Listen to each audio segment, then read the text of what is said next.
Good evening, everyone. We definitely want to appreciate each one of you for taking out the time to join us on this evening. We are here to give you some valuable information in regards to not only the Desoto Independent School District, but one of our community partners that we are so excited about joining us for this year and hopefully for years to come. But today, what we wanted to do is that we have monthly workshops for our parents through Next Generation Gear Up. And so we just wanted to make sure that we cover all of our bases each month. So each month we have a different theme. And so for the month of November, we are calling it Lovember. And the reason for that is because we know that we're getting ready to go into our Thanksgiving holiday and then quickly on into our Christmas holiday. And so we just wanted to, really think about what could we talk to our parents about, talk to our students about in regards to loving themselves, loving someone else, and then making sure that we love on each other. So I'm very excited about the facilitator that we have on this evening. I got an opportunity to meet this young man, and so far, everything that I have heard and everything that I have seen has been all positive. And so I'm grateful that he and his organization have joined and partnered with the Desoto Independent School District. And so his name is Mr. Justin Shelby, and he is with the organization entitled Communities in Schools. And he'll give you a little bit of background about himself and also about Communities in School, so that if you guys have any questions, it's a valuable resource, not only for parents, but for students as well. And so at any time during this presentation, if you have questions, please feel free to either take yourself off of mute and ask your question, or if you feel more comfortable in typing your question, I'll make sure that I monitor our chat so that I'll give an opportunity and space to, read that question so that Justin will be able to answer that. Okay, so thank you again for coming to us. Just in case you don't know, my name is Nathan T. Jenkins II, and I'm the family and financial advocate for Next Generation Gear Up. So all of those calls you probably have heard throughout this week and previous weeks, that's my voice. I'm trying to let everyone, all of our parents know all the great things we have going on with Next Gen Gear Up. And so with that being said, I'm going to turn it over to Mr. Justin Shelby. And again, he'll introduce himself. And Justin, you got it, sir. Take us away. Thank you, Mr. Jenkins. I really appreciate it. Hello, parents or students, if you're on here trying to be a good student. My name is Justin Shelby. I work for Communities in Schools, where we are a nonprofit that has partnered with DeSoto High School to try to bring some services and resources to the students. So there are two different communities in schools. You have one that's in the Dallas region, and then you have one that's part of North Texas.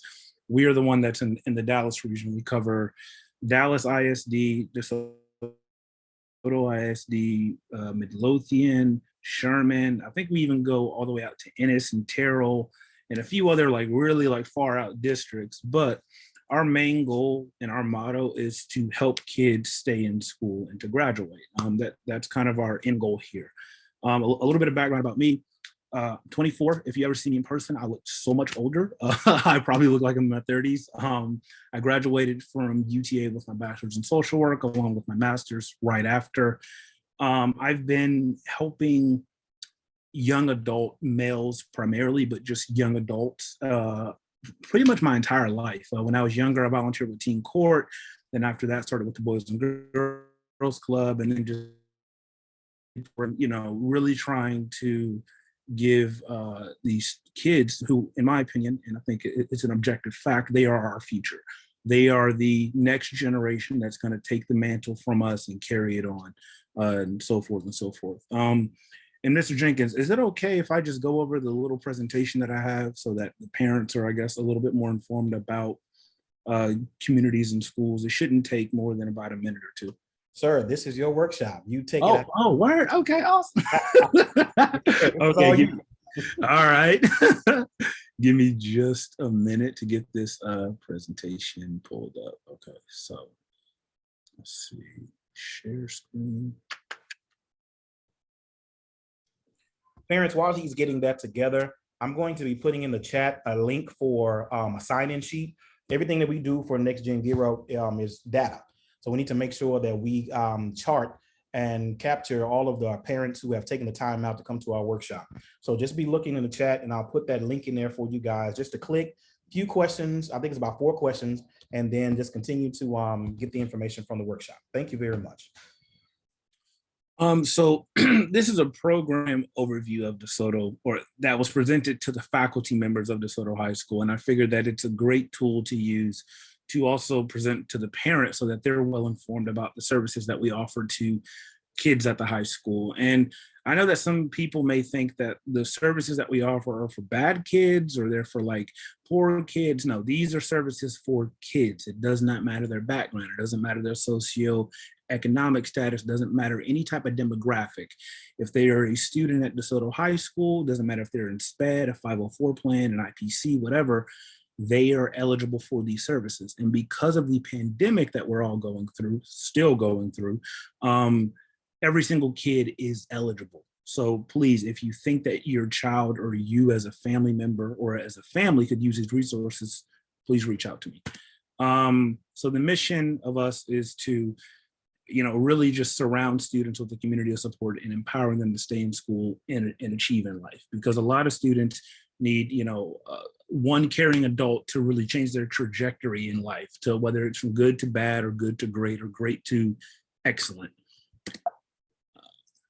And the CRS for a student that is part of the communities and schools, they technically are identified at risk. Granted, I'm not the biggest fan of that term because I think that it stigmatizes students that need services, but this can be a student who needs academic support. It can be a student who needs job shadowing opportunities. It can be one that needs help preparing for FAFSA. It can be one that has food insecurity, needs clothes, needs basic hygiene products, whatever. The spectrum is from extreme to the most minuscule things that you could possibly think of.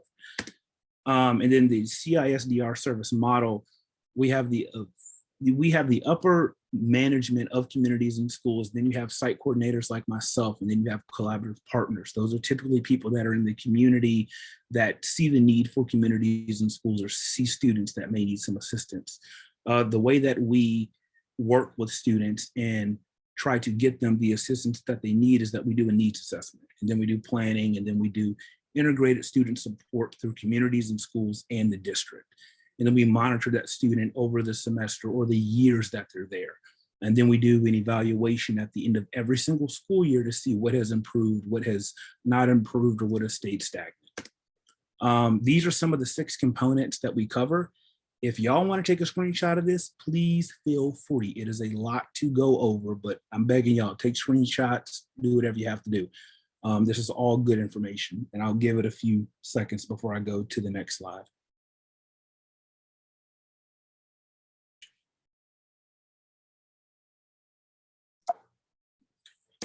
Oops, sorry. So the referral process is, a student does have to be referred to us. About half of our caseload is referred from stakeholders, which we consider people in the community, the board of trustees, teachers, janitors, any type of support staff that the school may have, even Next Gen Gear Up. If anybody, sees a student that may be struggling in some area or whatever they think that a need that we can fill, we're there. And then when a student is on our caseload, we keep them posted. We keep the guardian or parent posted on the progress. We monitor the grades, attendance, and behavior in every single period for every single CIS student. And then we also are able to pull resources from the local community, and we assist with basic needs, like I stated before. Any questions that you guys, hold on, I see 3 things in the chat. Hold on. Okay, that's all what you posted. Okay.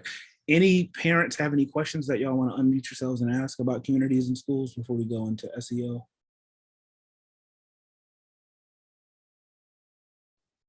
So far, I don't see any questions in the chat, Justin. So again, Okay. parents, if you feel the need, please come off of mute and you can ask your questions yourselves. Or again, if you feel more comfortable with typing your questions in the chat, please feel free to do that as well. And we'll make sure those questions get read. Also, I'm sorry, Justin, one last thing. That chart that he was showing, we are recording this session and we are going to upload this into our YouTube channel, the Next Gen Gear Up YouTube channel. So you'll be able to go back and see that. And a link will be sent out in the monthly parent newsletter that we do send out. So just know that you will have access to this information again. Okay. And parents, the reason why we have decided to host this workshop is to cover uh, how to have a better relationship with your child or student in some cases. The reason why is because we've noticed a trend going on since the pandemic of, parents and students, or parents and children and their children are getting into, it's becoming a little bit more friction heavy. I've had a few students come up to me and tell me, that they get into arguments with their mom every single day, and it's always something, and I get it, tensions are extremely high because of the pandemic. Everybody's stretched thin. Hold on, I see a question. 1 second. Yes, so the students will be given a mentor by being a participant in the program. So in order to receive services, you have to sign the parent consent form. And at the end of this presentation, I will actually put that in the chat. So if you do want to sign up your kid, it's all online. There is no pencil to paper. There's nothing to hand me. There's nothing like that. You can all do it from your phone. It's literally simple. And the mentor isn't necessarily me. So if your child wants to be an engineer, I'm not an engineer.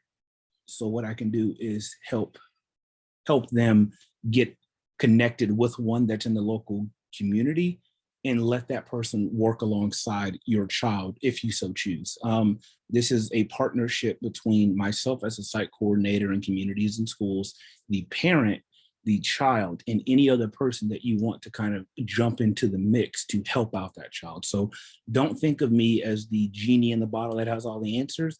My thing is that I'm able to connect other people with resources. And if you feel that your child wants to be a doctor or they want to go be a pharmacist, then let me get them connected with the pharmacist. Any other questions? Mr. Jenkins, what topics did you want me to cover specifically with the parents? I think talking about, again, what it is that community and schools offer, because I think that a lot of times we have organizations and resources, not only outside in the community, but within the Desoto Independent School District, specifically the high school, that parents are not aware of. Sometimes students will, as you stated earlier, will have problems and they just don't feel comfortable with talking to their parent. Maybe because they feel like their parent may judge them or even dismiss what they have going on because, you're just a child. You're not going through anything. I'm the one going through stuff. Yes. No, so, that is. yeah, exactly. And so I guess if you could take us through a session in regards to, if a student comes up to you and says, hey, Mr. Shelby, I'm having problems at home. What are the steps that you would take to be able to talk to that student?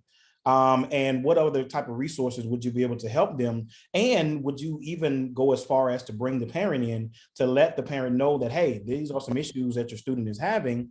Not specifically what the issue is, but let's think about what we can do to try to mend the relationship that you have.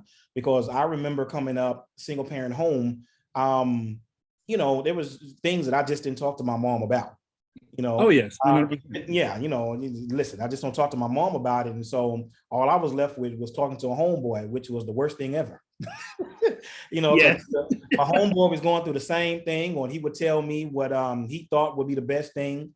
And so I'm thinking that's not right. And so now I'm just left with all of this burden, and I have no one to dump it on, or no one to talk to about it. And so now I'm starting to make decisions and take actions that really didn't help me out.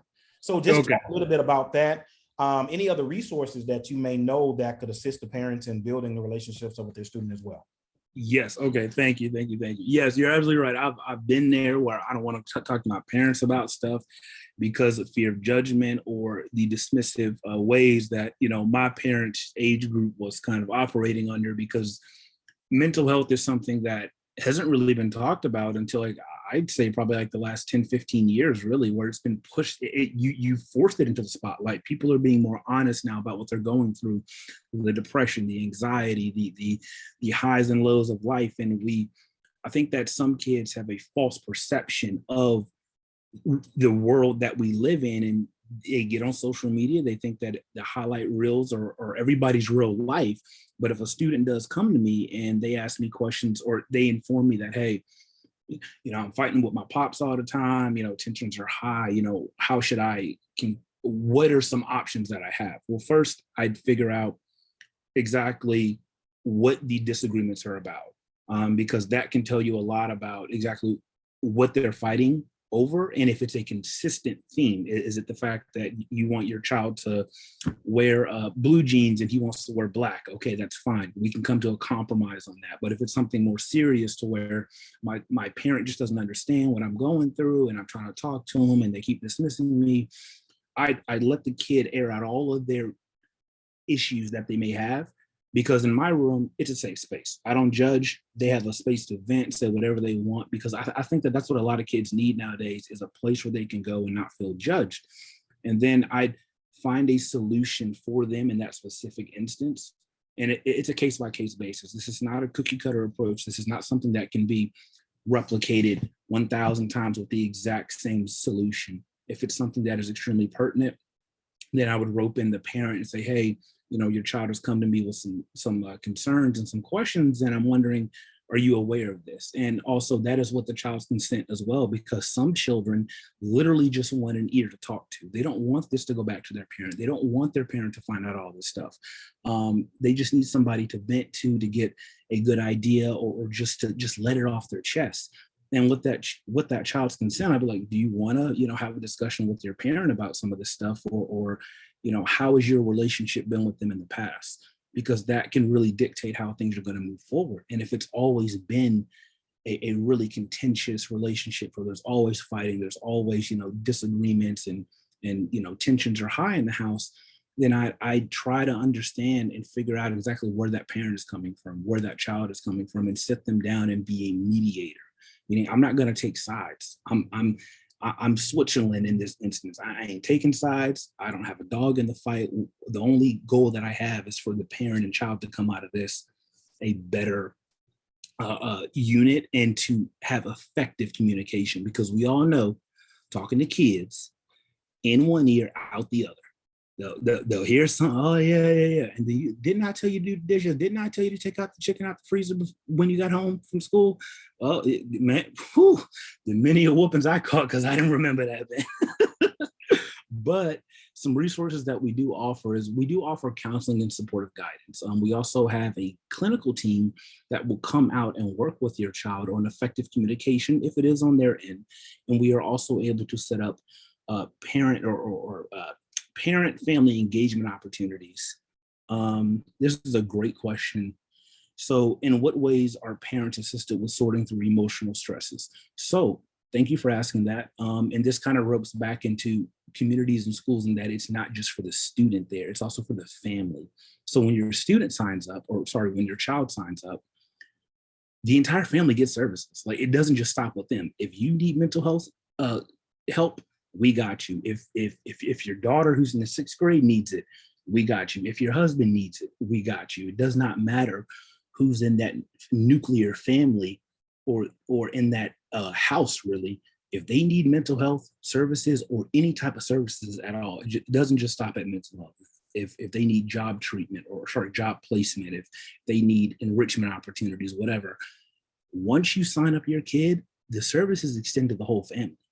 And in terms of parents that are dealing with emotional stressors, we're able to set them up with mental health professionals that are able to help them work through those issues on their own pace. Because as much as I would like to do it and touch every single kid's life and change their parents' life and change the entire family's life, I'm only one person. So we have to rely on our clinical team. We have to rely on other stakeholders and partners that are associated with mental health outreach programs.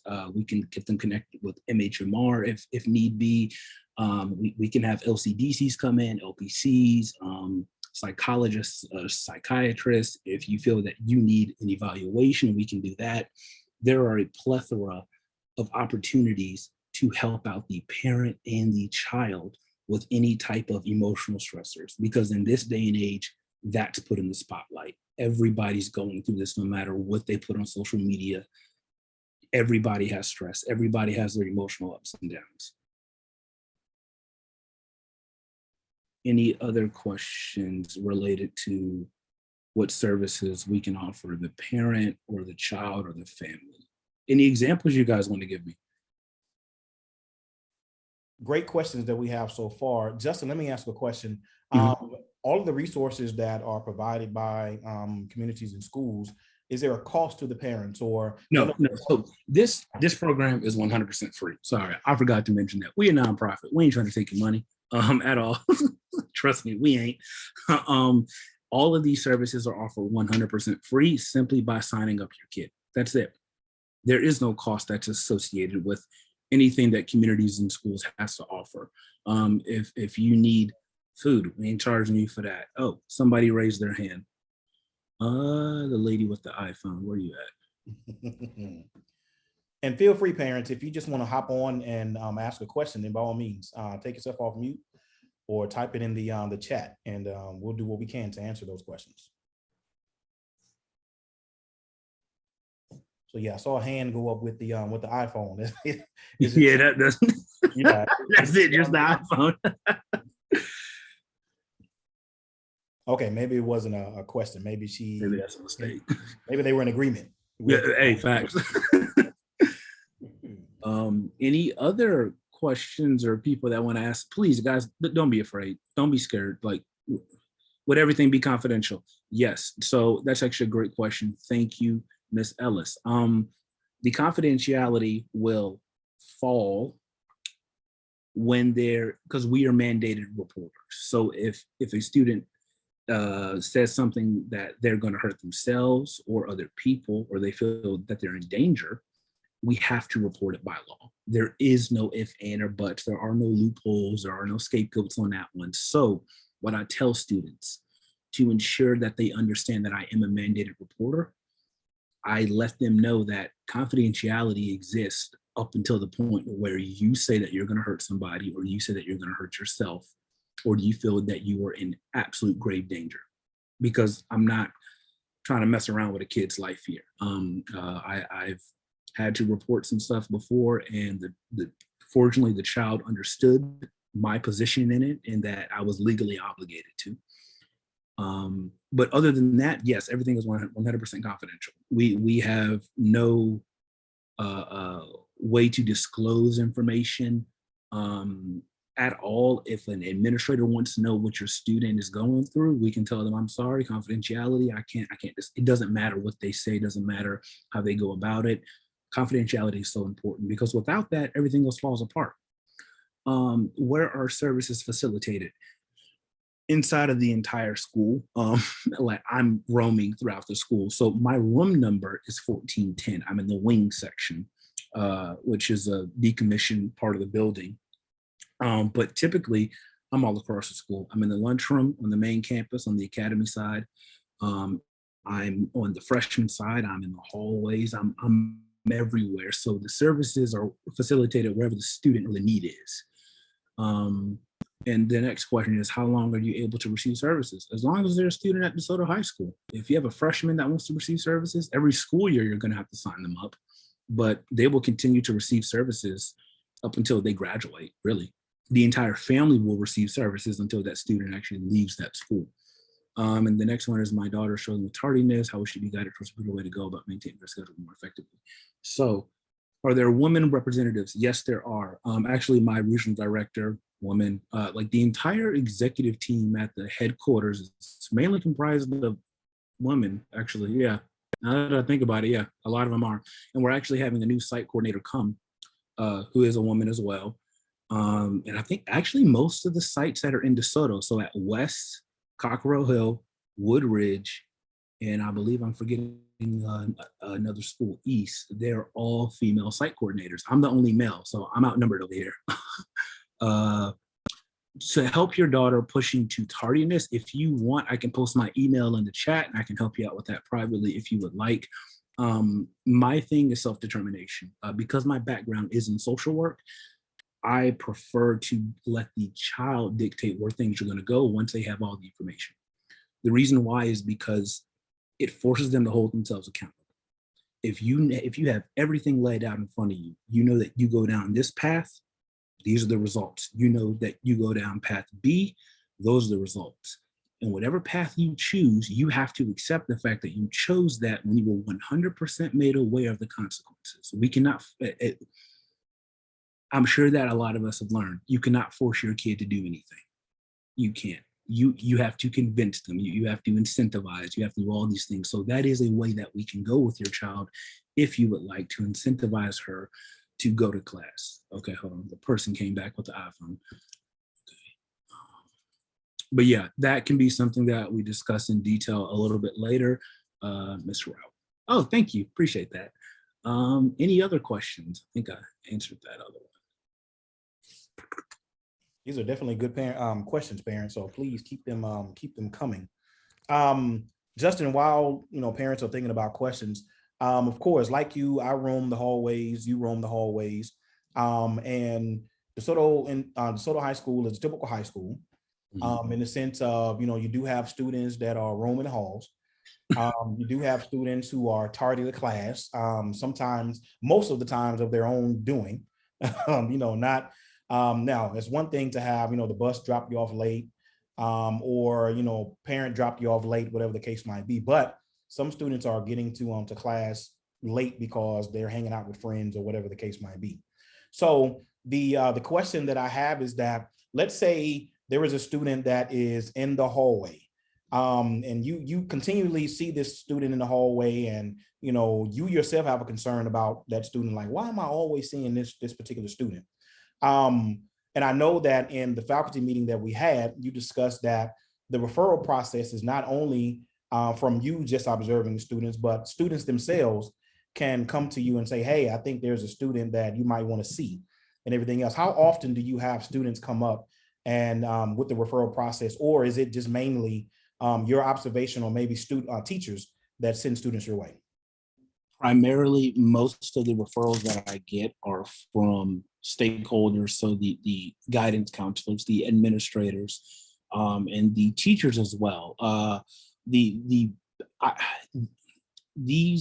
stakeholders that are at the school have a better rapport and relationship with these students than I will get. And the reason that is because they're in the class. They see them when they get their schedule made. They see them when they get sent to their office for something. They see them when they make a mess on the floor. All of these other people have the opportunity to interact with copious amounts of students. So I rely on them to be my extra set of eyes and ears, because I can't be everywhere. I can't track down every single kid that I think that may need help, because I'm just one person, and the school is very big and there are 3,000 kids there.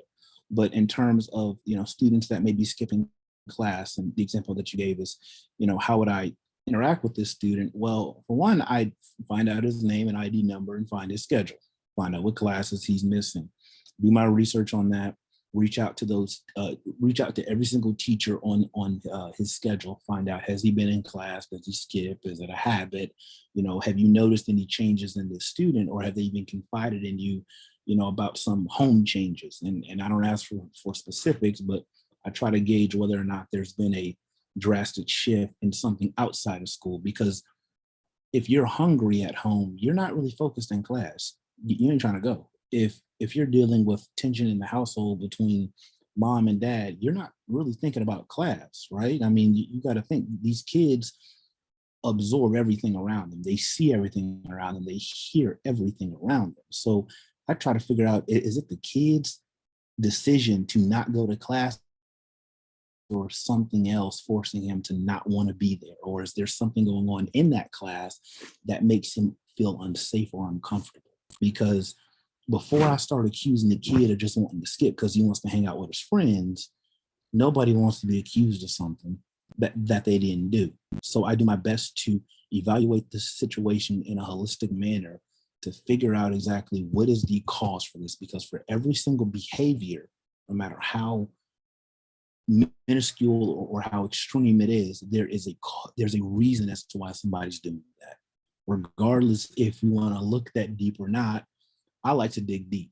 I love to dig deep with these kids, because you really find out about what's really going on. Why are you so angry? Why are you not attending class? Why aren't you staying awake in class? And instead of using punitive punishment of, We're going to write you up. We're going to send you home. We're going to refer you to AP. No, I figured out, I was like, okay, well, can we fix this problem? He's hungry right now. That's why he's not in class. So let's get him some food and he'll sit down. Or he doesn't feel safe with that teacher. Let's find out why. Or there's a kid in there that makes him feel uncomfortable. Let's find out why. Let's see if we can fix that problem. Because typically, once you fix that small problem, everything else falls back in line.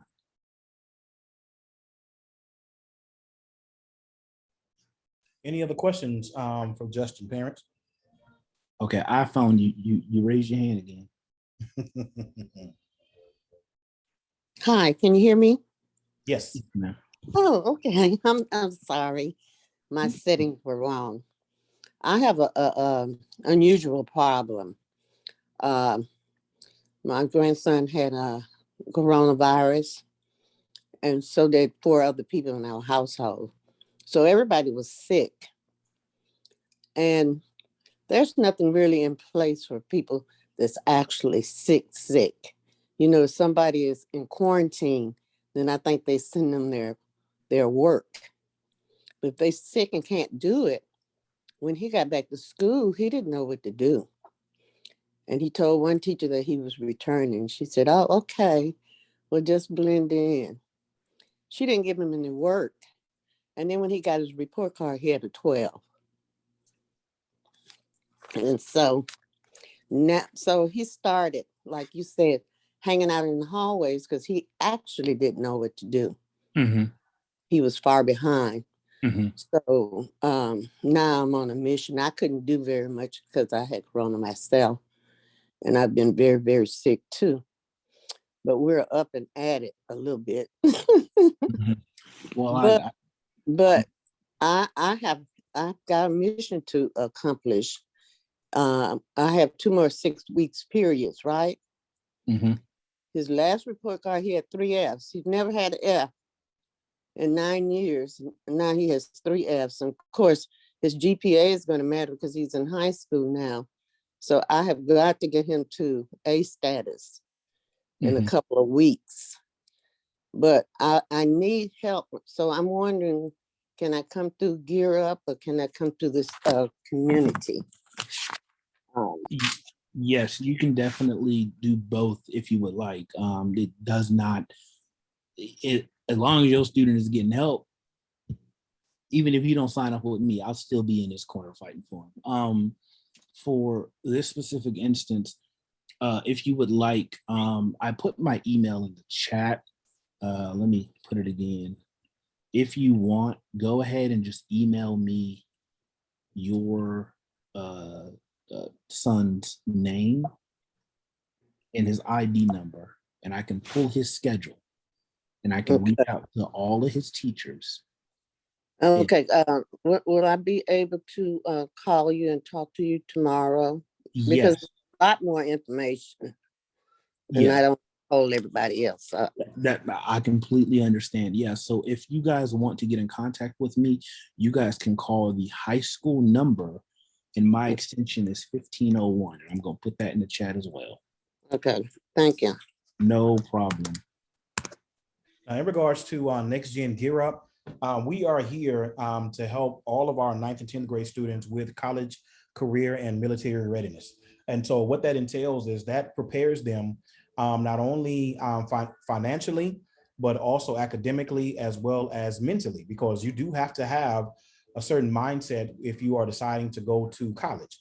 You have to have a certain mindset if you are just going to go straight into the career field.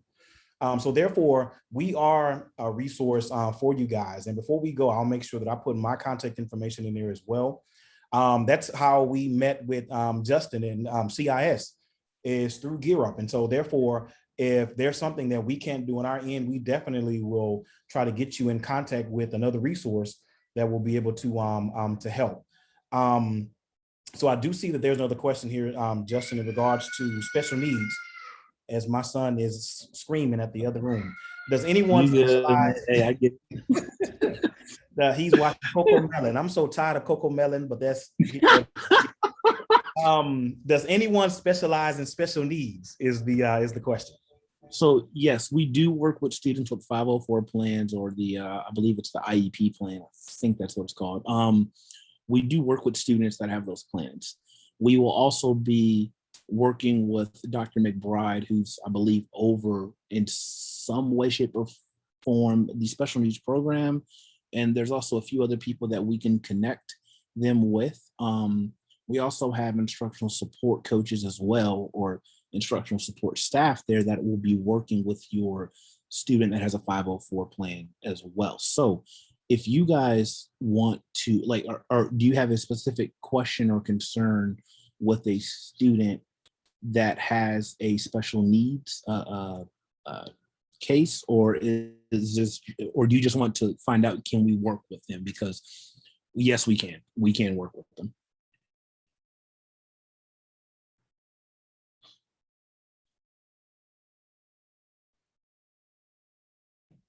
And as Justin has said, we do have other resources there at the campus of the high school for our special needs population. Miss Chastity Jackson is actually the director of special needs students. And like I said, I can also provide her contact information in regards to, you know, another resource that you might be able to reach out to and get all the information that you possibly can in regards to our special needs population. So again, I mean, you know, one of the things that working for DeSoto Independent School District, there are loads and loads of resources that are available for students and parents. A lot of times what we do is that we really don't reach out to find out who and where those resources are, because we typically might listen to a friend of ours. And so what do I mean by that? Maybe the friend had a bad situation, or they have a sour taste in their mouth for whatever reason in regards to the high school or the school district, the school board, whatever the case might be. So as a result, then everything they have to say about the DeSoto Independent School District is all negative. And so as a result, if you feed into the negativity, then that means that now your mentality or your mindset about the school has been soured as well. So one of the things that we're trying to do, not only with CIS, but with Next Gen Gear Up, is to make sure that all of our parents know that we have a lot of positive things that are going on in the district. We have a lot of positive things that are going on at the high school. Kids are not running amok. There are teachers that are working hard to make sure that the students are provided for academically. Are we short teachers? Yes, we are. Cedar Hill is too. Frisco ISD, they're short teachers as well. So teachers are short in every district. So again, I just want everyone to know that we do all have resources that we can provide to parents for whatever scale that you fall on, whether it be financially, whether it be academically, whatever the case might be. We'll make sure that we have that.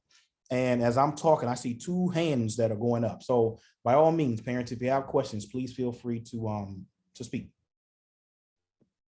Yes, I had a question regarding social engagement with the pandemic. Some of the children have been like emotionally stunted, or they're kind of socially awkward and don't know how to engage. And then that in turns lead to negative interactions. Mhm. Are there any programs or something, you know, to get them acclimated back to society and not just online, interacting in person together?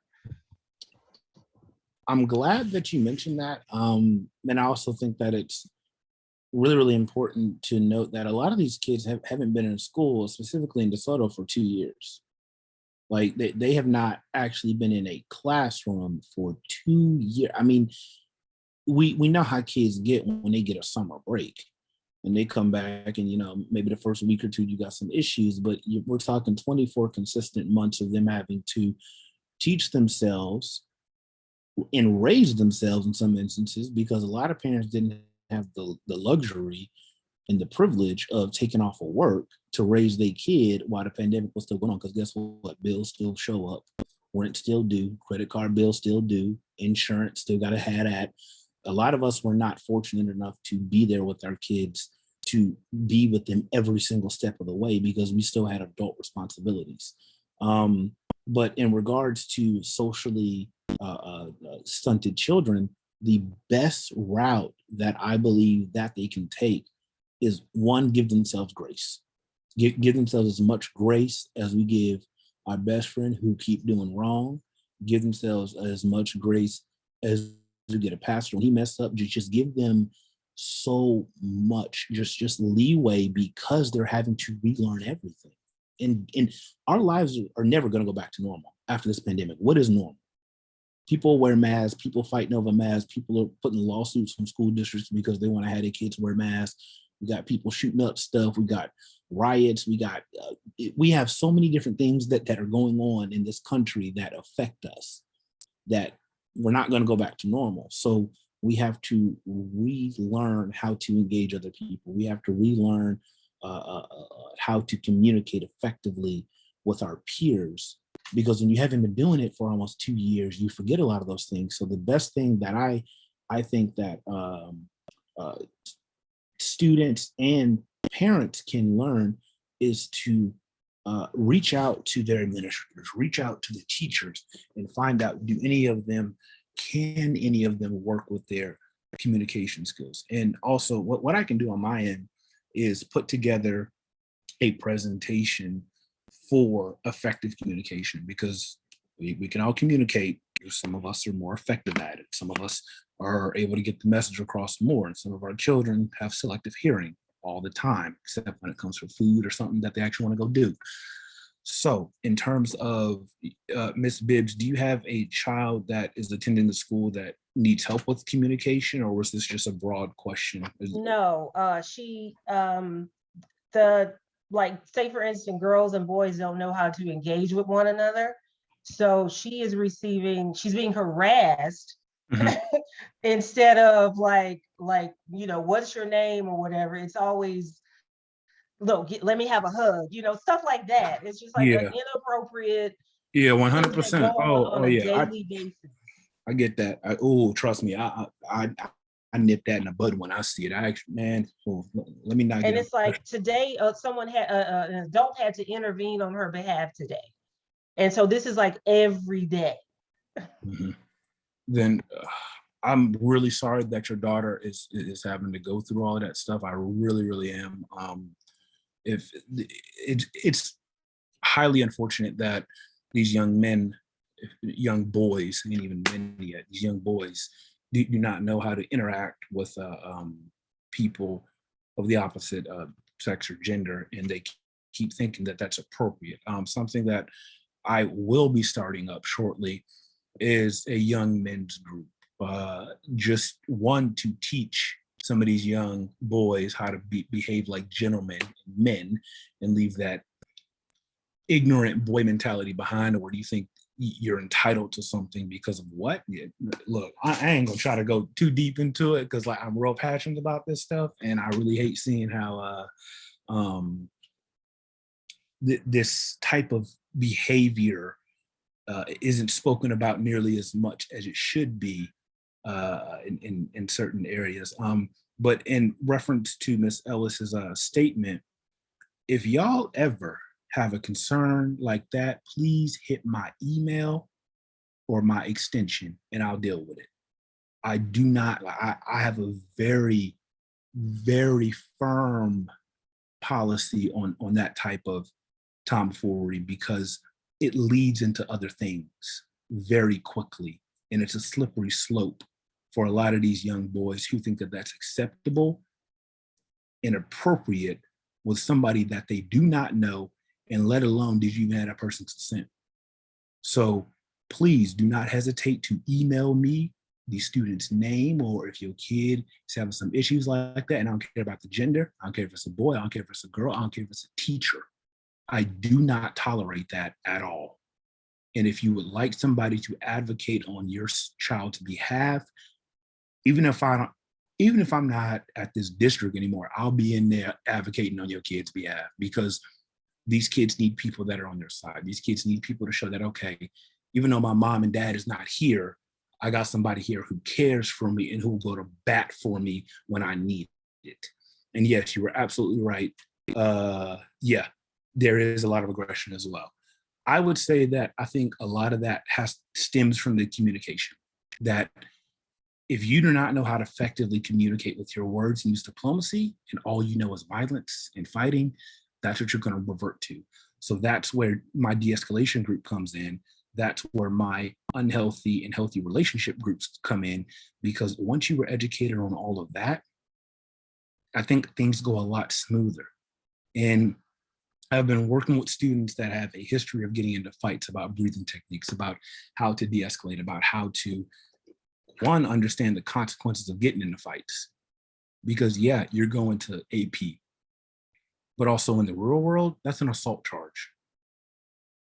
And if you're 17, that could, your charge as an adult. Like, there are so many other things that could happen if you do not get that under control, which is why I'm hard on that, because I think a lot of these kids think that that's acceptable and that's normal, but it's not. And as a Black man or Black boy, when you leave a lot of the school environments, consequences are not going to AP, they're going to jail or prison. And now you have a criminal record.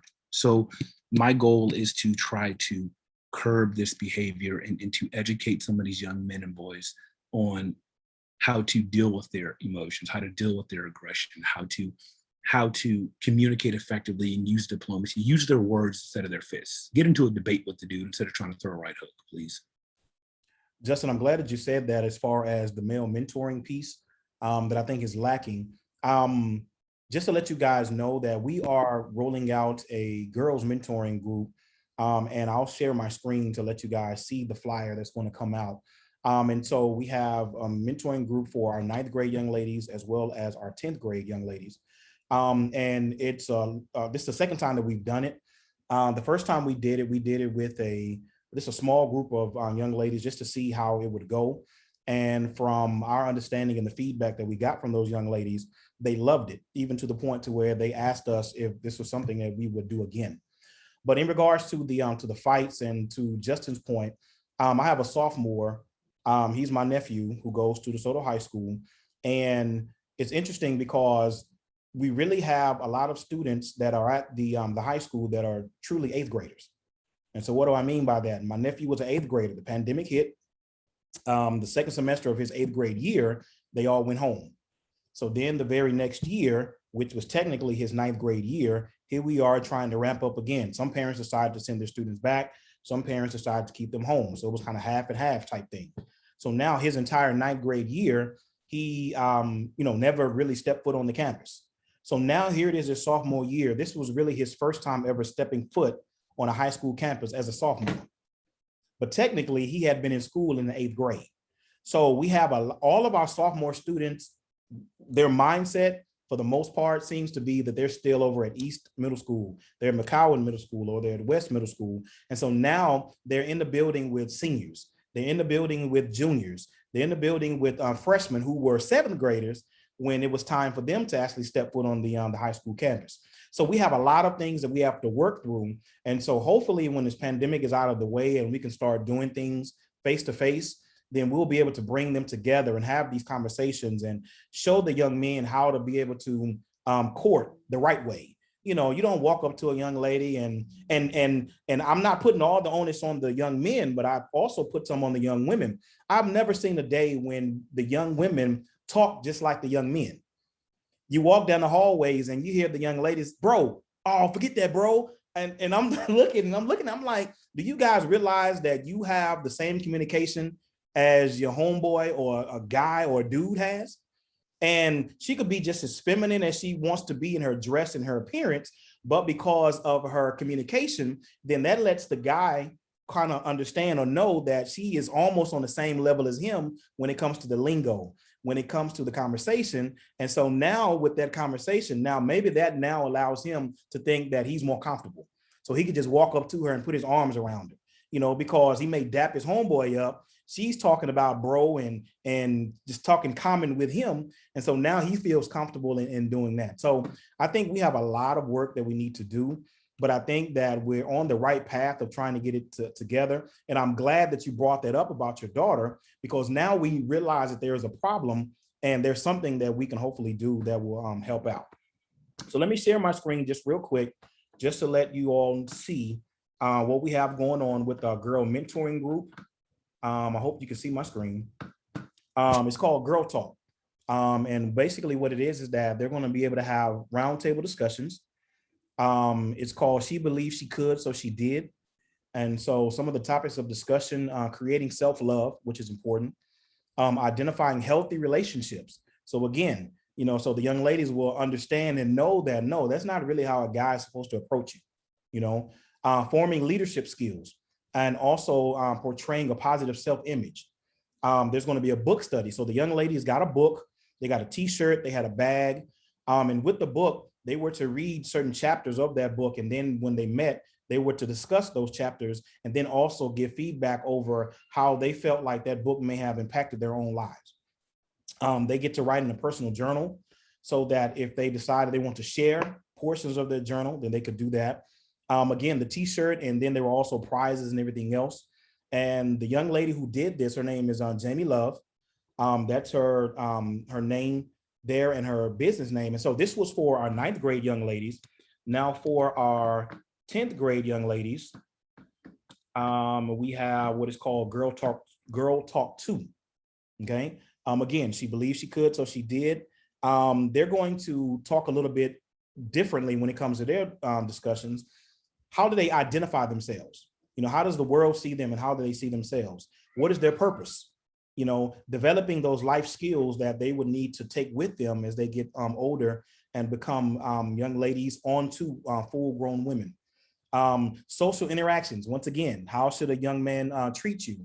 Health and wellness, and also another book study. They have the journal as well. And this is a great opportunity for them to come together in roundtable discussions with topics that, again, they may not feel comfortable discussing with their mother or discussing with their grandmother or their grandfather or father. But this is young ladies that may have the same common minds, being able to discuss things for themselves. So we're going to roll that out in the next semester. And so you'll be getting a lot of more information about that. But again, we have a lot of resources and things that we want to bring to our parents and to our students that we think will be very valuable to them. Any other questions that our parents may have?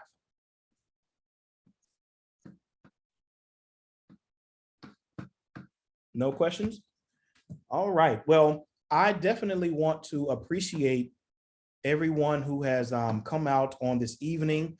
It's 7:25, so we're about 5 minutes early. And again, we're going to continue to bring these parent workshops on and give them to you guys so that you can get as much information as you can. We want you to stay involved with not only your students, but with the community as well.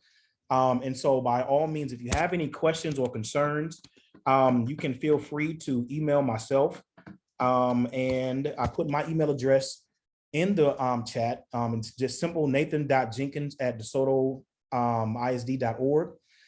So if you feel free to shoot me an email at any time. I don't know what my extension is solely because they changed my number. So if I knew what it was, I would definitely let you know. I apologize for that. But again, if there are no questions, we want to definitely appreciate Mr. Shelby for taking out time of his busy schedule after hours to come and talk to us and let us know about the great and wonderful things CIS is doing and all of the wonderful resources that they can provide to all of our students, our parents, and as well as our families. So again, if there are no questions, we want to appreciate everyone for coming out. Everyone be safe. If you haven't prayed for somebody, pray for them. If you haven't loved on somebody, make sure you love on them, and let's all love on each other so we can make this place a better place for everyone.